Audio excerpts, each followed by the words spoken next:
दोस्तों आज के टाइम में मार्केट में जितनी भी आइसक्रीम की वैरायटी हैं उतने ही आइसक्रीम के ब्रांड भी मौजूद हैं। लेकिन कुछ साल पहले जब हमारा देश आज़ाद हुआ तब ऐसा नहीं हुआ करता था। उस टाइम कुछ गिनी चुनी ही ऐसी ब्रांड थी जो कि लोगों तक आइसक्रीमों का स्वाद पहुंचाती थी, और ऐसा ही एक आइसक्रीम ब्रांड था गुजरात का वाड़ीलाल। दोस्तों वाड़ीलाल की शुरुआत लगभग आज़ादी के आसपास हुई थी और ये भारत का आज के टाइम में सबसे बड़ा आइसक्रीम ब्रांड है। आज लगभग इसकी 4 पीढ़ियाँ इस बिज़नेस में आ चुकी हैं। तो दोस्तों आज के इस वीडियो में हम वाड़ीलाल की कंप्लीट सक्सेस स्टोरी और इनकी हिस्ट्री के बारे में बात करने वाले हैं। तो आपसे रिक्वेस्ट है कि वीडियो को बिना स्किप किए पूरा ज़रूर देखें, और अगर आपको वीडियो पसंद आता है तो वीडियो को लाइक, शेयर और कमेंट ज़रूर करें। तो चलिए शुरू करते हैं दोस्तों आज की हमारी सक्सेस स्टोरी। नमस्कार दोस्तों, मैं आदित्य सेवक और आप देख रहे हैं एडिट टॉक्स यूट्यूब चैनल। तो दोस्तों वाड़ीलाल कंपनी की जो शुरुआत हुई थी वो 1907 में गुजरात के अहमदाबाद शहर से हुई थी, और इसकी शुरुआत की थी वाड़ीलाल गांधी जी ने। उस टाइम इनका अहमदाबाद में एक शॉप हुआ करता था, और जहाँ पे ये सोडे के साथ साथ हाथ से बनाई हुई आइसक्रीमों को भी सेल किया करते थे। शुरुआत में ये आइसक्रीम को बनाने के लिए नमक, शक्कर, दूध, बर्फ़ और हाथ से चलने वाली मशीन से ये आइसक्रीमों को बनाया करते थे, और साथ ही साथ थर्माकोल के बॉक्स में पैक करके ये अहमदाबाद में गली गली में भी अपनी ये आइसक्रीमों को बेचा करते थे। एक तरीके से होम डिलीवरी किया करते थे। जैसा कि आपने बचपन में देखा होगा कि साइकिल के पीछे एक बॉक्स रख के गली गली में आइसक्रीम सेल की जाती थी, उस टाइप से ये भी अपनी आइसक्रीमों को उस टाइम अहमदाबाद में सेल किया करते थे। दोस्तों देखते ही देखते ये बिज़नेस अच्छे से ग्रोथ होने लगा, और कुछ टाइम बाद वाड़ीलाल गांधी ने अपना बिजनेस अपने बेटे रणछोड़ गांधी को सौंप दिया। रणछोड़ गांधी जी ने 1926 में आइसक्रीम बनाने की मशीन के साथ अहमदाबाद में अपना पहला आउटलेट खोला, और देखते ही देखते कुछ ही दिनों में अहमदाबाद में इन्होंने 4 और आउटलेट शुरू कर दिए। 1950 में वाड़ीलाल ने iconic international flavour cassata ice cream को बाजार में उतारा, और दोस्तों ये कुछ ही समय में बहुत ज़्यादा फेमस हो गया। 1970 के बाद रणछोड़ लाल गांधी जी के दोनों बेटे रामचंद्र गांधी और लक्ष्मण गांधी इस बिज़नेस के साथ जुड़ गए, और उस टाइम ये इनकी कंपनी एक मॉडर्न कंपनी बन चुकी थी, और इसके बाद इनके अहमदाबाद में 8 से 10 आउटलेट खुल चुके थे।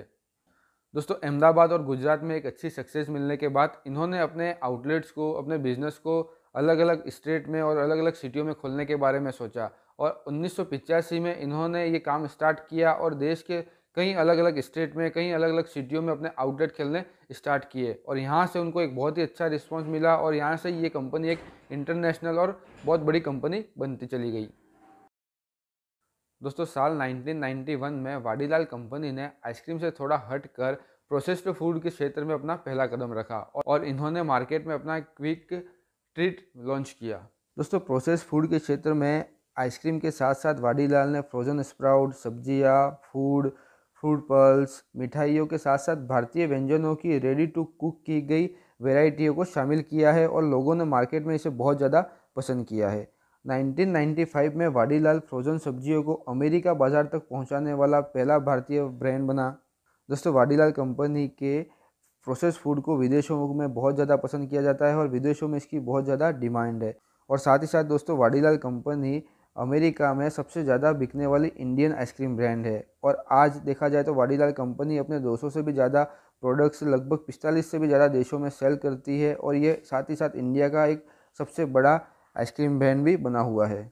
दोस्तों 1970 के आसपास भारत में कई मल्टीनेशनल कंपनियां आने लगी, और भारत में भी कई ऐसी आइसक्रीम ब्रांड स्टार्ट होने लगी, लेकिन तब तक वाड़ीलाल कंपनी ने भारत के मार्केट पे अपना एक दबदबा बना चुकी थी, और इसका मेन कारण था इनका एडवर्टाइजमेंट और लोगों के साथ जुड़ाव। दोस्तों इन्होंने स्टार्टिंग में अपने बिजनेस की मार्केटिंग पर बहुत ज़्यादा ध्यान दिया, और इन्होंने अपने बिजनेस को अलग अलग तरीके से टाइम टू टाइम मार्केटिंग करते रहे। जब इन्होंने अपना बिजनेस स्टार्ट किया तो इन्होंने अपने आइसक्रीम को लोगों के सामने एक वेजिटेरियन फूड के रूप में सर्व किया, और साथ ही साथ जो इनकी पहली एडवर्टाइजमेंट थी जिसमें इन्होंने कहा कि व्रत में खाया जाने वाला फूड। दोस्तों उस टाइम देखा जाए या फिर आज भी देखा जाए तो हमारे भारतीय संस्कृति में उपवास और व्रत का एक बहुत बड़ा महत्व है, और लोगों को उपवास और व्रत में एक हल्का फुल्का खाना खाना होता है, और इसी के कारण इन्होंने इस चीज़ को ध्यान में रखते हुए लोगों के सामने अपनी आइसक्रीम को एक इस तरीके से प्रेजेंट किया कि आप इसे उपवास में भी खा सकते हो, और ये मार्केटिंग कैंपेन इनका बहुत ज़्यादा सक्सेस हुआ,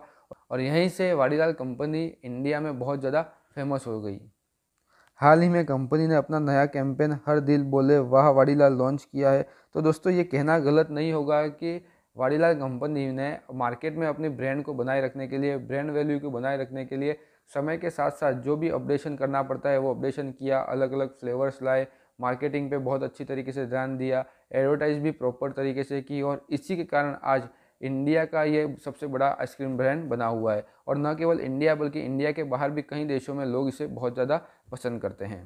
तो दोस्तों ये सक्सेस स्टोरी थी वाडीलाल की। दोस्तों ये स्टोरी आपको कैसी लगी हमें कमेंट करके ज़रूर बताएं, और अगर वीडियो पसंद आया तो वीडियो को लाइक करें, शेयर करें, और ऐसी इंटरेस्टिंग और सक्सेस स्टोरी रिलेटेड वीडियोस के लिए हमारे यूट्यूब चैनल को सब्सक्राइब करें। तो दोस्तों फिर मिलते हैं एक नई स्टोरी के साथ, तब तक के लिए जय हिंद।